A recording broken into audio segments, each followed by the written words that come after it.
Once in the quiet village of Antara lived two sisters, Sifa and Ayoka.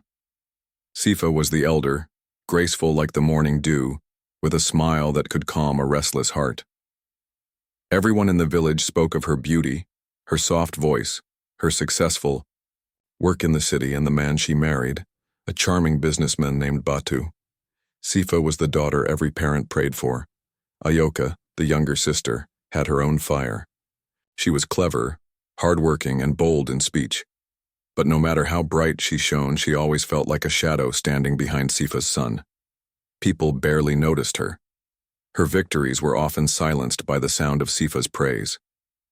She tried to earn her parents' admiration, to be enough. But her skin wasn't as smooth, her eyes not as bright, and her laughter not as graceful. Whenever family gathered, the spotlight fell on Sifa, and Ayoka sat in the corners of rooms, forcing smiles. But what twisted her heart more wasn't Sifa's success. It was her life with Batu. Batu had the kind of presence that made everyone stop talking when he entered a room. He spoke gently but with power, and when he smiled at Sifa, it looked like something out of the old love tales. Ayoka would watch them, the way Sifa leaned on his shoulder, the way he opened doors for her, and wonder, why not me? She hated herself for those thoughts. But they kept coming like waves on the shore. Sifa never noticed.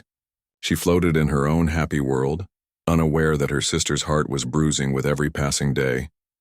She was kind to Ayoka, of course, but sometimes kindness can feel like pity when you're already hurting. Batu didn't notice either, not at first. He was busy running his trade business, often traveling to nearby towns. As time passed, he stayed out later, made more calls, and brought back less laughter. Sifa said nothing at first, thinking it was just stress. But slowly her shine began to dim. She stayed quiet at meals, slept more during the day, and no longer laughed at the birds outside their window. Their once lively home now echoed with silence. Ayoka saw it all. She had always been on the outside looking in, but now she was being let in. She began to step in more, not because she planned to, but because the space was there. When Batu dropped by their parents' home to check on Sifa, Ayoka would greet him with warmth. She'd offer him hibiscus drink, listen to him speak of his frustrations at work, and crack jokes to make him smile. She didn't mean harm. Not at first. But then Batu started opening up more, and looking at her differently.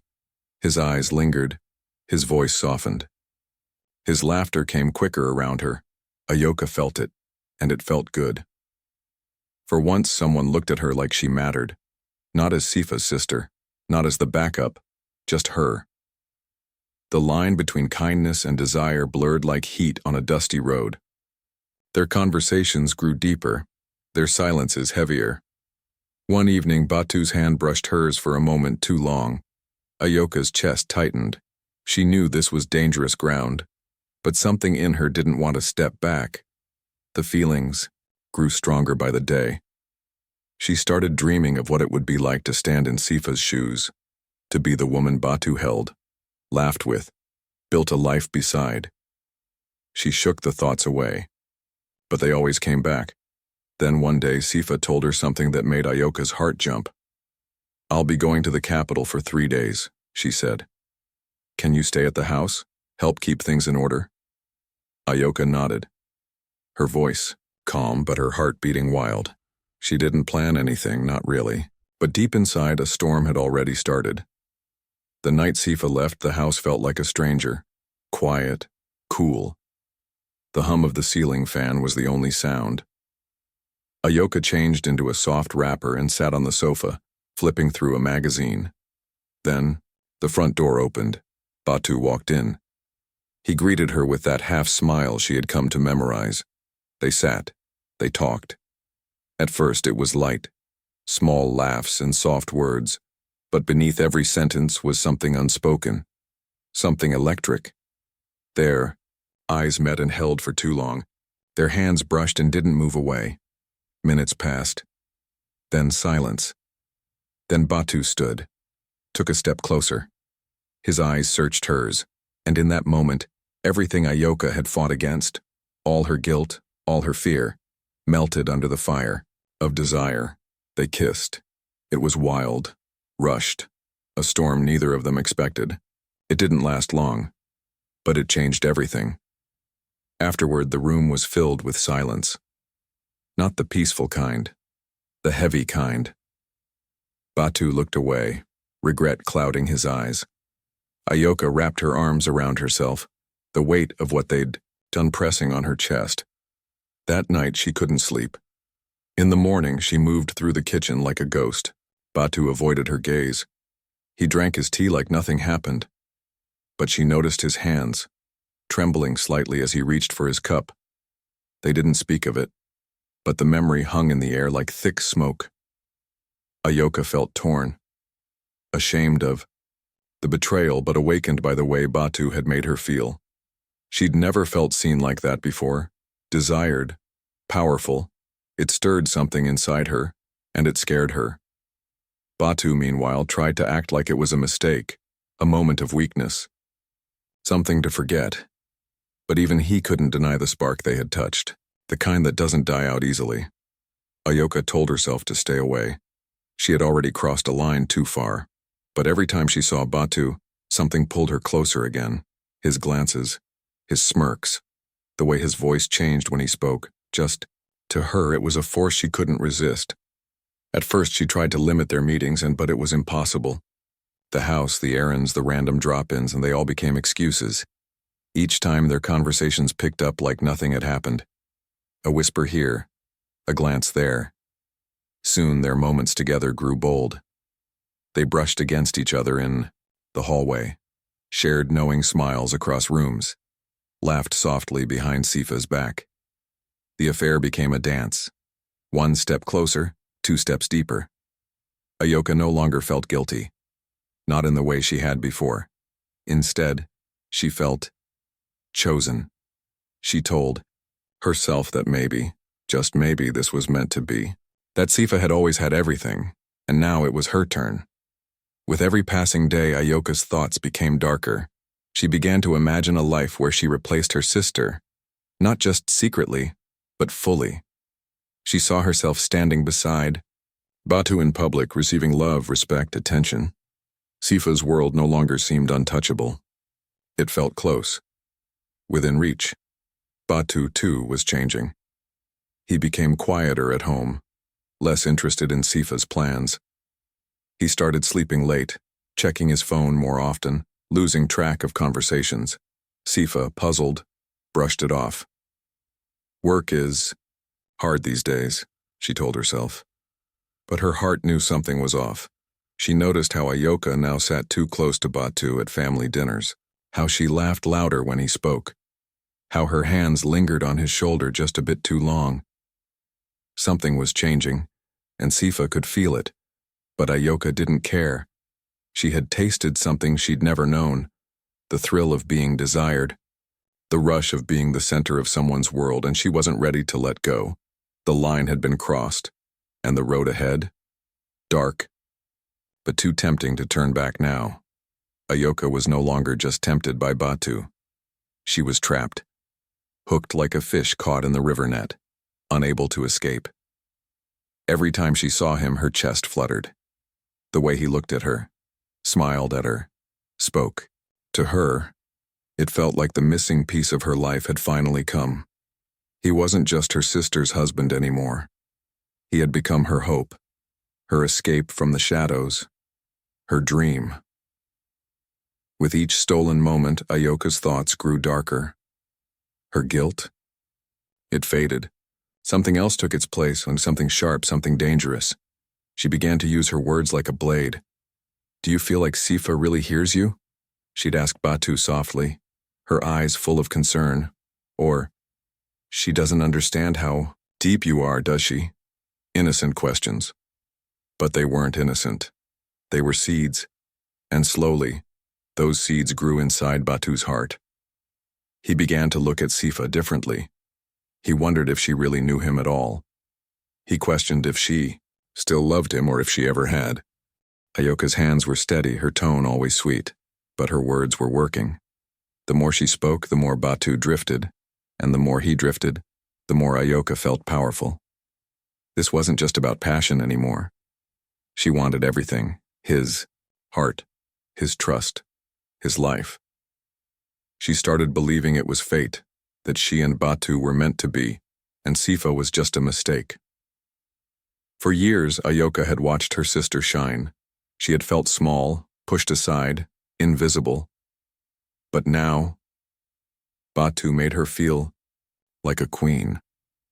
Every kiss they stole, every secret they shared, it wrapped her tighter in the illusion that this was love, that this was real.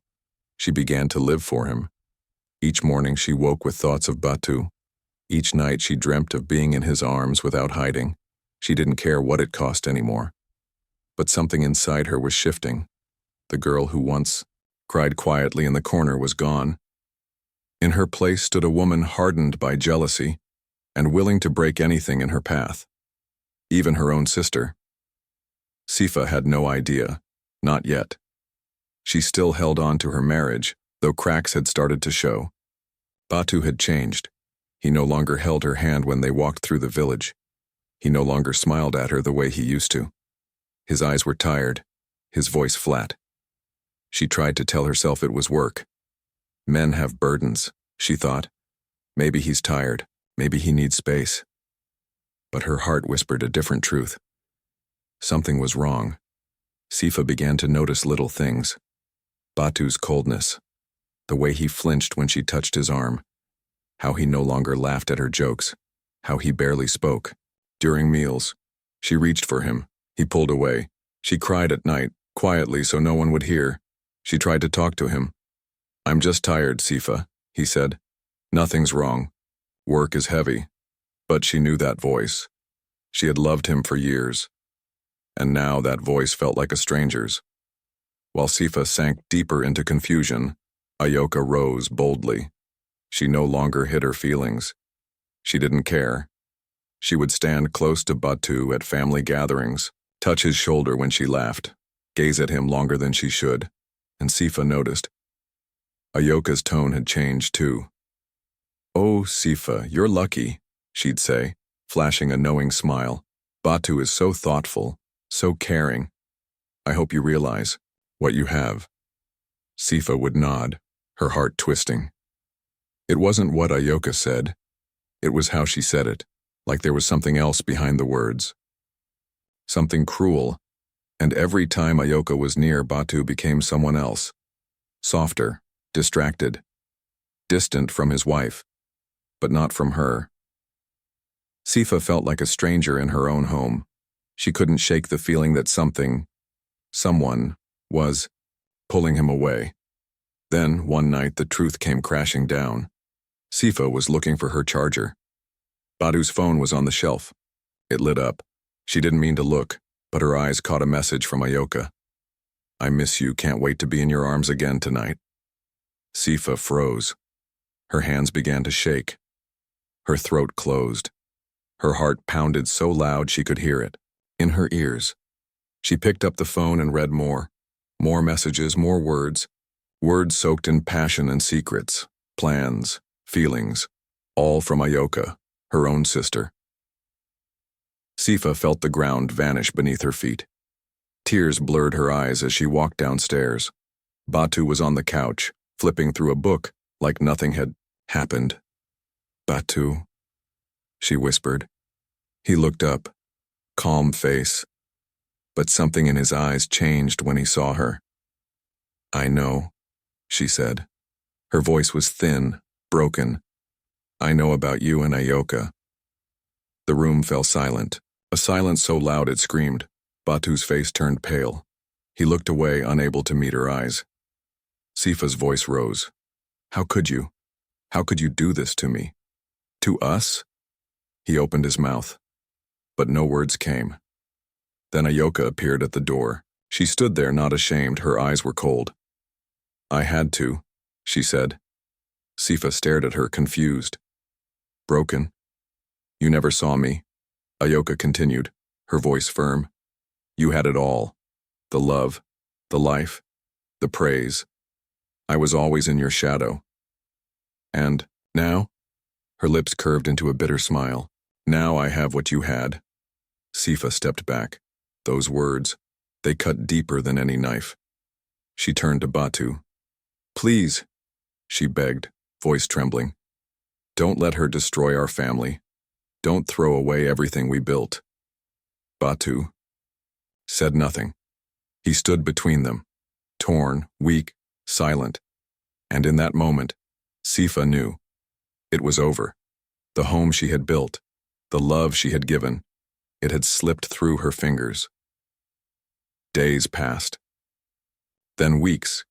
Sifa tried to hold on, to forgive, to fix what had been broken. But Batu was already gone, not just in body, but in heart. He moved in with Ayoka, leaving Sifa behind in a house full of silence. Ayoka had won, or so she thought. At first, she felt triumphant. She had the man. She had the attention. She had everything she thought she wanted, but reality is not a dream. Batu was not the man she had built in her fantasies. He was troubled, distant, confused. He carried guilt like a stone in his chest. He wasn't romantic. He wasn't joyful. He didn't hold her with passion. He lay beside her at night, quiet and heavy. The sweet words were gone. The smiles had faded. He stared at the ceiling more, then her eyes. Ayoka started to feel it, that ache, that creeping regret. This wasn't the love story she imagined. This was a trap. The more time passed, the more she saw the truth. She hadn't stolen love. She had destroyed it. Batu was still caught in his guilt over Sifa. He couldn't give himself fully to Ayoka. His heart was split, and Ayoka felt it. She began to grow bitter. The man she fought for was slipping from her fingers. The home she dreamed of now felt like a prison. Every time Batu sighed or turned away, Ayoka felt the sting of loss. She had everything, yet she felt emptier than ever.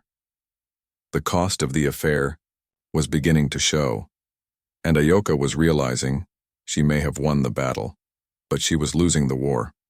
She missed her sister more than she ever imagined. The silence between them hurt more than any slap could, but pride is a cruel rope. It pulls you in even when your heart begs you to turn back.